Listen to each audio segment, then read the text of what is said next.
Criticism surrounded House of the Dragon after leaving out Maelor Targaryen, but it's still possible to implement his character in Season 3. The HBO prequel series is based on Fire and Blood, a companion book to George R.R. Martin's A Song of Ice and Fire series. But its second season received a divisive response from its audience for its many changes from the source material. In the book, Maelor Targaryen is the third son of King Aegon II and Helaena, and his omission drastically changed the dynamic of the blood and cheese assassination in Season 2's premiere. George R.R. Martin took to his blog for a brutal assessment of House of the Dragon Season 2, addressing his concerns about the removal of Maelor Targaryen. He explains that showrunner Ryan Condal's initial plan was to add Maelor in for Season 3, but that this no longer seems to be happening.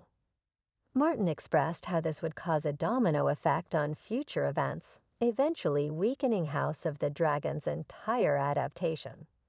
While Maelor's casting seems unlikely, it's worth breaking down the possibility of how it could happen if HBO changes its mind in the wake of Martin's post.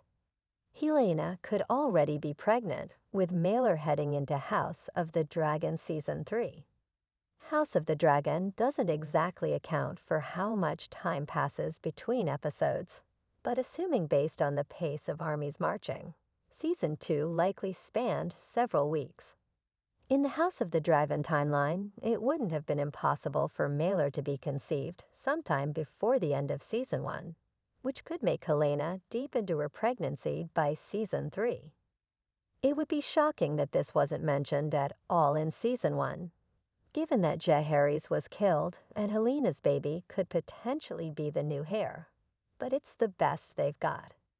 After sustaining injuries at the Battle of Rook's Rest and fleeing King's Landing in the House of the Dragon Season 2 ending, it's impossible now for Aegon to birth new heirs. So if Maelor is to be born, either Helaena is already pregnant, or Aemond will somehow become the father. Either option is messy, but it's the only way it could happen at this point, given how events have played out. If HBO wants to appease Martin by trying to patch up this narrative, these are the only options. Maelor's story still works if he's born in House of the Dragon Season 3. The bulk of George R.R. Martin's issue with Maelor's removal wasn't that the character was absent from Blood and Cheese, but that his absence would create more issues down the line. After Rhaenyra takes King's Landing in the book, Helena's remaining children, Jaehaera and Maelor, are spirited out of the city by knights.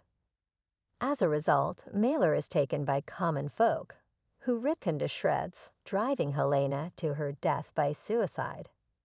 Maelor's part in the story is crucial to Helena's horrific fate, and it's better late than never to make it work.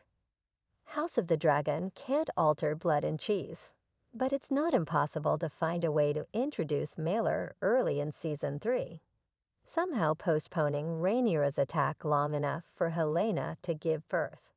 Then Bitterbridge could happen, leading to Helena's suicide at the end of the season as Martin intended. The age of the baby doesn't really matter for this season, and the scene is almost more threatening with a newborn. However, an interesting aspect was the fact that Maelor had survived Blood and Cheese after Helaena chose him to die, adding to the later pain. How likely is House of the Dragon Season 3 introducing Maelor?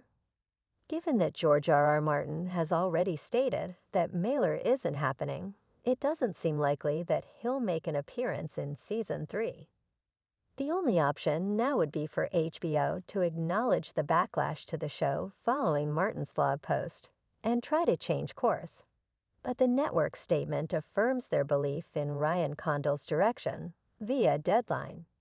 Condal has also stated that they'll be following through with the setup established by Season 2. Here's his comment to Variety on the matter. So it's not too late for House of the Dragon to make changes to its narrative, but it doesn't seem like Ryan Condal intends to. The showrunner seems to be keeping logistical reasons in mind, and pressure in budget and time constraints from Warner Bros. also appear to be factors, given many of the recent interviews. House of the Dragon may not work the way book fans are hoping for, but some entertaining dragon action is guaranteed to come.